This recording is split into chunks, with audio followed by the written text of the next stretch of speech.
ग्रीष्मकालीन जुताई करने से फसलों में जो है कीट व्याधि का आक्रमण भी कम होता है, क्योंकि यहाँ पर नष्ट हो जाते हैं कीट व्याधि के जितने भी जीवन चक्र होते हैं वो समाप्त हो जाते हैं। साथ ही रोगों का प्रभाव भी काफ़ी कम होता है, क्योंकि मिट्टी में ऐसे सहन शक्ति उत्पन्न हो जाती है जिससे पौधे जो है कई रोगों से लड़ने की भी अपने आप को मजबूती प्रदान करती है। बीमारी का आक्रमण नहीं हुआ तो निश्चित रूप से आपको आर्थिक नुकसान उठाना नहीं पड़ेगा, आपको आर्थिक रूप से मजबूती ही मिलेगा। आपकी निश्चित रूप से थोड़ा बहुत आपको ध्यान रखना चाहिए, ग्रीष्मकालीन जुताई निश्चित रूप से करवाने की कोशिश करना चाहिए, तो इससे आपको आने वाले समय में काफ़ी ज़्यादा बेनिफिट देखने को मिलता है। नमस्कार किसान साथियों, स्वागत है आपका मेरे यूट्यूब चैनल पर। मेरा नाम है बीरन सिंह और आप देख रहे हैं बी कृषि क्लिनिक का ये शानदार वीडियो।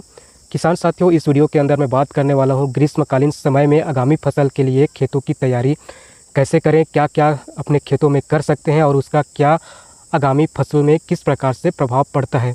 तो इस विषय पर मैं ये वीडियो अब बना रहा हूँ। तो निश्चित ही रूप से ऐसे किसान जो मई जून के समय अपनी कृषि क्रियाएँ नहीं करते, तो उन किसानों को ये वीडियो को पूरा ज़रूर देखना चाहिए, जिससे कहीं ना कहीं उनको लाभ ज़रूर मिलेगा।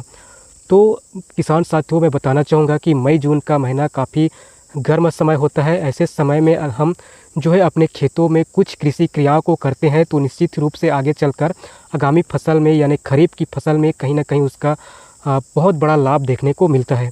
तो ऐसे में जो है गर्मी के समय, जो मई जून का समय है, उस समय अपने खाली पड़े खेतों में ये जो कुछ कृषि क्रियाएं हैं उसको ज़रूर कर लेना चाहिए, जिससे मिट्टी का जो क्वालिटी है उसमें सुधार हो। तो किसान साथियों, मैं बताना चाहूँगा कि मई जून के समय लगभग बहुत सारे किसानों का जो है फसल कट चुका होता है और कुछ किसानों का जो फसल की कटाई की अंतिम अवस्था होता है, और बहुत कम ही ऐसे किसान होते हैं जिनकी फसल कटाई की अंतिम अवस्था होती है। बाकी लगभग फसल कट चुके होते हैं, और बहुत सारे ऐसे किसान भी होते हैं जिनका फसल जो है लगभग अप्रैल तक पूरी तरह से फसल कट चुकी होती है और मई जून में उनका खेत पूरी तरह से खाली हो जाता है।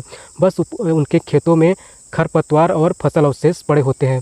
बस इन्हीं खरपतवार और फसल अवशेष के बीच ही आपको एक अच्छा कृषि क्रियाएँ करने की ज़रूरत है, जिससे आगामी फसल में उस चीज़ों का काफ़ी अच्छा प्रभाव पड़े। तो किसान साथियों, देखिए, मई जून का समय काफ़ी गर्म समय होता है। अगर इस समय अपने खेतों की हम गहरी जुताई करते हैं तो निश्चित ही रूप से इसका काफ़ी अच्छा प्रभाव मिट्टी में पड़ता है। किसान साथियों, मैं यहाँ पर कुछ बताने चाहूँगा कि अगर हम लगातार फसल लेते हैं और ऊपर से हम उसमें रासायनिक खाद की मात्रा डालते रहते हैं, तो लगभग जो है 6 से 8 इंच नीचे मिट्टी में एक ऐसा कठोर परत बनता है जो नीचे की जो नमी है, वाष्प है, क्योंकि देखिए भूमि के अंदर एक क्षेत्र है, गर्म क्षेत्र है। उस गर्म क्षेत्र के कारण ही पानी में जो मिट्टी में जो पानी है वो पानी गर्म होकर ऊपर वाष्प के रूप में आता है। जब ये मिट्टी जो है लगभग 8 से 6 इंच नीचे का जो मिट्टी है उसमें एक कठोर परत बन चुका है, तो नीचे का जो वाष्प है वो वाष्प ऊपर नहीं आ पाएगा, और ऊपर नहीं आ पाएगा तो पौधे उस चीज़ को ग्रहण नहीं कर पाते, क्योंकि हमारे जो फसल की जड़ होती है वो लगभग 6 से 8 इंच तक जाती है, आमतौर पर हम बात करते हैं। बाकी देखेंगे आप, जैसे अरहर वगैरह की जो जड़ होती है उससे ज़्यादा जाता है, तो उसकी बात हम नहीं करेंगे। यहाँ पर हम सब्जी अनाज वाली और चीज़ों की बात कर रहे हैं, और कुछ दलहनी फसल की बात भी करेंगे। तो उनकी जो मेन जड़ें हैं वो केवल 6 से 8 इंच तक ही जाता है, और इतने क्षेत्र के पानी और खाद को ही ले पाते हैं, उससे ज़्यादा गहराई तक नहीं जाते। तो इस क्षेत्र में जितने नमी होते हैं, खाद होते हैं, उस क्षेत्र को वो यूज़ कर लेते हैं। लेकिन उससे जब नीचे हम देखेंगे तो वहाँ पर भी एक कठोर परत के साथ वहाँ पर भी कुछ खाद वगैरह पड़े होते हैं।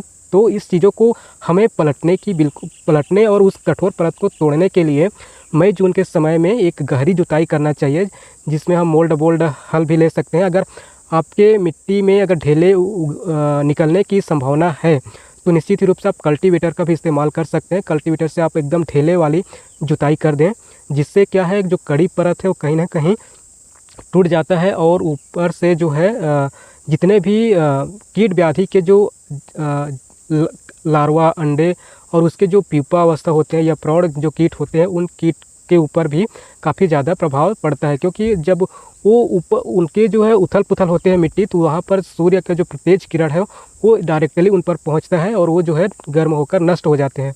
साथ ही खरपतवार के जो जड़ होते हैं वो भी नष्ट होते हैं, और जो खरपतवार उगे होते हैं वो भी पूरी तरह से नष्ट हो जाते हैं। साथ ही फसल अवशेष, खरपतवार के जितने भी अवशेष होते हैं वो मिट्टी में दब जाते हैं, जिसके वजह से आगामी फसल में एक बेहतर खाद का काम भी करता है। साथ ही जो लाभदायक बैक्टीरिया है उस बैक्टीरिया को भी बढ़ाने का काम करता है जब फसल अवशेष या खरपतवार के अवशेष मिट्टी में दब जाते हैं, क्योंकि जो लाभदायक जीवाणु है या बैक्टीरिया है उनके लिए एक अच्छा भोजन का वह स्रोत बनता है। किसान साथियों, मैं बताना चाहूँगा, लगातार रासायनिक खाद के प्रयोग से हमारे मिट्टी में दिनों दिन कार्बनिक की मात्रा और जो सूक्ष्म जीव हैं उनकी मात्रा कम होती जा रही है, जो ये दर्शाता है कि आने वाले समय में हमारा मिट्टी जो है एक ऐसे बंजर मिट्टी बन सकता है जो जिस पर एक भी फसल उगने की संभावना नहीं रहेगा। तो अगर हम यहाँ पर अपने फसल अवशेष को ऐसे खेत से बाहर फेंकने के बजाय अगर हम उस खेत में ही उसको जुताई करके मिला देते हैं तो उसके लिए एक अच्छा बेस्ट तरीका होता है।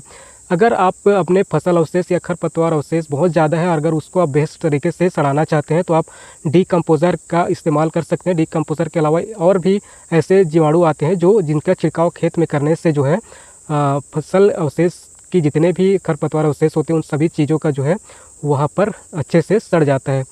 तो ये काफ़ी बेहतरीन कृषि क्रियाएं हैं जिनको ग्रीष्मकालीन में निश्चित रूप से किसान साथियों को करना चाहिए, क्योंकि ये तो सिर्फ मैंने एक मोटा बताया। अगर आप उस चीज़ को करते हैं तो ग्रीष्मकालीन जुताई से बहुत ही ज़्यादा प्रभाव देखने को मिलता है आगामी फसल को, क्योंकि वहाँ पर मिट्टी में वायु संचार, जल धारण करने की क्षमता और जो कठोर परत नीचे बनी हुई थी वो परत टूटने की वजह से जो नीचे का वाष्प है ऊपर तक आ सकता है और जो पौधे को जो है यानी हमारी जो फसल है उसको सूखे से ग्रसित होना पड़ता था, उस सूखे से ग्रसित होने में थोड़ा सा समय लगेगा, यानी जो नमी नीचे का नमी नहीं आ पा रहा था वो नमी अब ऊपर तक आ जाएगा और उस नमी का इस्तेमाल जो है पौधे यानी हमारे फसल जो है आसानी से कर सकते हैं।